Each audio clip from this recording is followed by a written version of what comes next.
atividade de hoje vai ser o ditado. Eu tava pronto.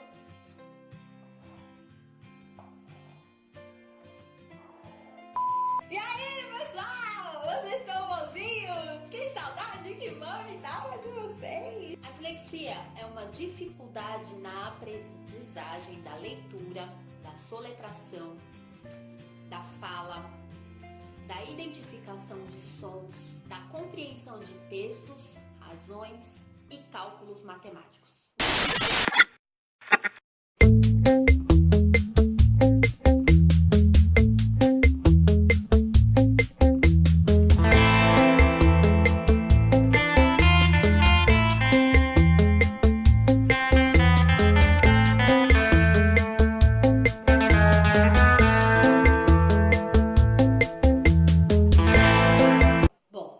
Crianças da primeira infância, que é lá do aninho, 2 aninhos, 3 aninhos, até mais ou menos os 4 aninhos, elas vão ter uma dificuldade no desenvolvimento, no engatinhar, no andar, elas vão ter um atraso na aquisição da fala, no balbuciar, naquelas primeiras pronúncias das primeiras palavras. Às vezes, a criança vai parecer que está sendo difícil para ela entender o que está sendo ouvido. Alguns pais até acham que a criança tem um problema auditivo e é importante até que seja feito um exame para verificar realmente se não é um problema auditivo. As crianças também têm distúrbios do sono, são mais suscetíveis a infecções e alergias, elas têm hiper ou hipoatividade motora, uma atividade motora muito acelerada ou uma atividade motora mais devagar, mais lenta. Essas crianças choram muito e parecem muito inquietas com muita frequência. Essas crianças têm dificuldade de aprender a andar de triciclo e têm dificuldade nos primeiros anos da escola. Então agora vamos falar um pouquinho dos sintomas a partir dos 7 anos de idade. Ele pode ser extremamente lento ao fazer os seus deveres ou ao contrário, pode fazer tudo muito rápido, mas cometer muitos erros. Ele pode copiar com letra bonita, mas ele tem pouca compreensão do que escreve ou nem consegue ler o que escreve. Ele inventa, omite ou altera letras e palavras quando está escrevendo. Ele pode fazer só leitura silenciosa ou faz uma leitura alta para ele poder ouvir o que ele está falando. Ele esquece aquele que aprendeu em poucas horas ou dias ou semanas. Ele se dá melhor em exames orais do que exames em que ele tem que passar para o papel aquilo que ele aprendeu. Ele perde-se facilmente no espaço-tempo, às vezes é pego no mundo da lua. Alguns têm dificuldade com frente, trás, cima e embaixo. Alguns têm lateralidade cruzada, alguns são ambidestros, escrevem tanto com a mão direita como com a mão esquerda. Muitas vezes eles têm dificuldade em fazer contas, então eles usam sempre os dedos para fazer as contas, porque eles não conseguem calcular até contas simples. Se há muito barulho no ambiente, ele se sente desorientado e acaba se desligando do que ele tem que fazer. E aproximadamente 80% dos disléxicos têm problemas com soletração e com leitura. Alguns não vão ter esses problemas, o que não deixa de os outros sinais caracterizarem a pessoa como disléxica. Vamos falar do tratamento. O tratamento para dislexia é multidisciplinar. São vários profissionais que juntos vão ajudar essa criança a se desenvolver na alfabetização e ter uma melhora de resultados, uma melhora da fala, uma melhora da escrita e poder acompanhar a idade escolar em que os demais colegas se encontram.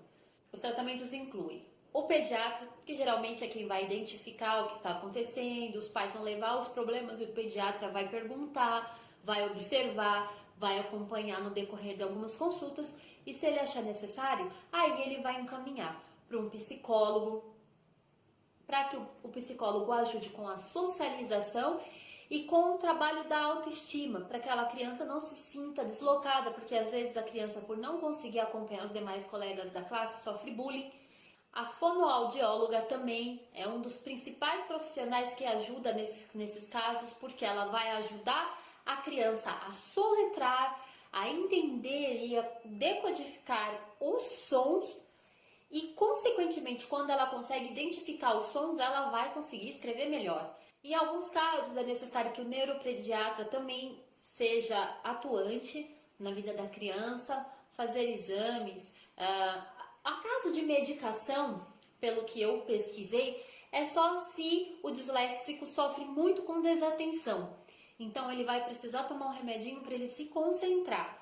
O professor na sala de aula vai ser aquela pessoa que vai ter que ter um pouquinho mais de sensibilidade para entender que o disléxico demora um pouquinho mais de tempo para terminar suas tarefas, demora mais para ele não tem organização dos seus materiais. Então, o professor também pode cantar músicas, ajudar com pequenos textos, então estimular a leitura para que o disléxico não ache que a leitura é algo negativo, para que ele entenda que a leitura é algo positivo. Em casa, os pais têm que ter muita paciência, têm que ter muita compreensão, têm que sempre acompanhar os filhos nos médicos, nos profissionais que estão ajudando a criança nesse processo. E incentivos, elogios sempre vão ajudar a criança disléxica a continuar a fazer as suas tarefas, a se motivar para fazer as lições, os deveres de casa, e nunca, jamais minimizar,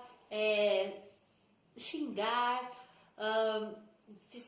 perder a paciência, ficar nervoso com essas crianças, porque elas precisam de apoio. Sempre ler, repetir quantas vezes forem necessárias uma mesma palavra, uma mesma lição. Os pais podem fazer um calendário e colar na parede para que eles identifiquem os dias que eles têm que entregar as tarefas, ajudar eles com a organização dos materiais, e quando eles tiverem uma idade que eles consigam entender a dificuldade que eles têm, expliquem para eles, digam para eles: olha, você tem dislexia, funciona assim, no seu caso é assim. Quando você esclarece, você tira aquela culpa que a criança carrega porque ela acha que ela é incapaz.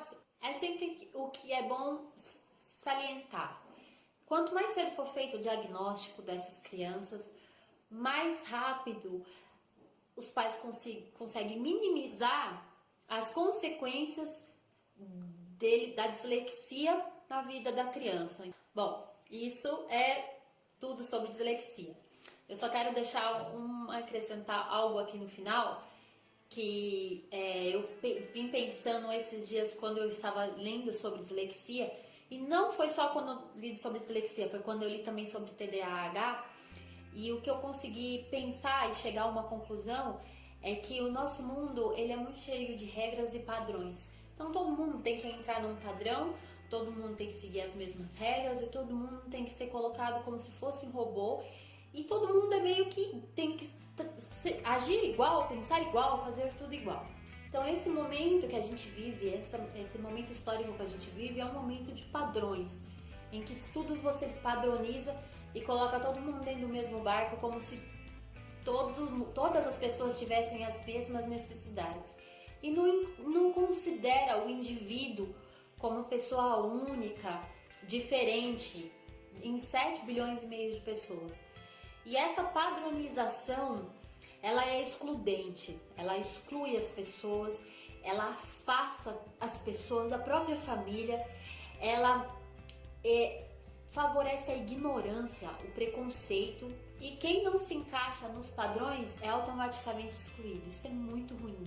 Isso é muito ruim, porque tem muitas pessoas que têm alguns defeitos, alguns problemas, algumas dificuldades de desenvolvimento, algumas dificuldades neurobiológicas que elas não controlam, e elas são automaticamente excluídas na escola, na faculdade, no emprego, na roda de amigos.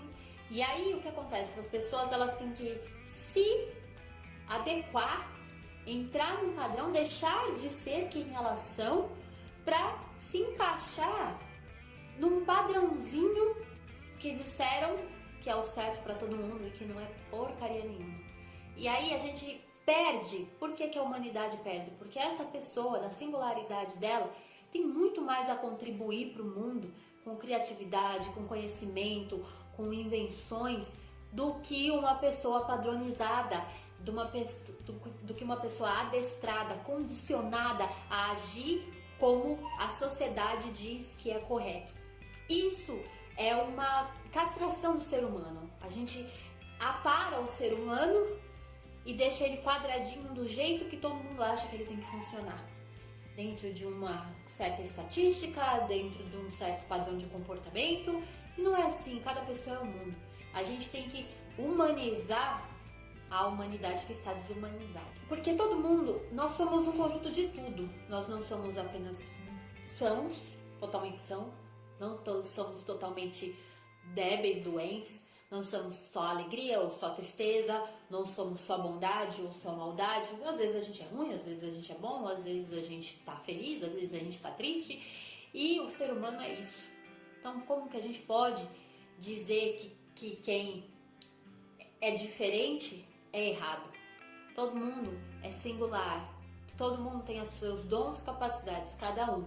E a gente não pode deixar que a sociedade dite ou diga pra gente o que a gente tem que ser, o que a gente tem que fazer, como a gente tem que se comportar, porque você é um pouco diferente. Vamos ajudar a incluir todas as pessoas que de certa forma são excluídas e vamos pensar os nossos preconceitos, vamos pensar aquilo que nós somos diferentes e pensar que nós estamos excluindo alguém que a gente acha que é diferente da gente, mas a gente não vê que a gente é diferente dele. Vamos pensar isso pra gente viver num mundo melhor. O mundo hoje está precisando de gente com uma cabeça melhor, com uma cabeça mais aberta, que saiba pensar a si mesmo, primeiramente, depois pensar o outro.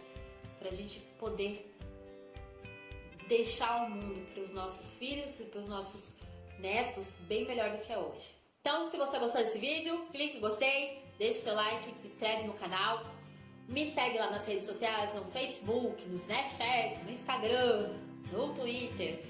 Deixa seu comentário aqui, deixa seu comentário no Instagram, deixa seu comentário no Face, me chama no WhatsApp e assim nós vamos conversando e vamos trocando muitas ideias e conversando mais sobre vários assuntos. Quero agradecer vocês pela atenção, quero deixar um beijo e até o próximo vídeo. Tchau, tchau! Mas hoje nós vamos gravar isso aqui, que essa bagaça aqui vai dar certo.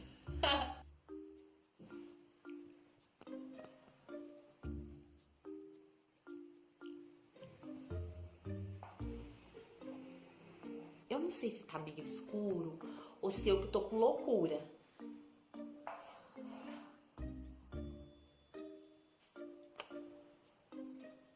Calma, professor. Eu arranco a casca da parede, a tinta da parede junto. A casca é ótima.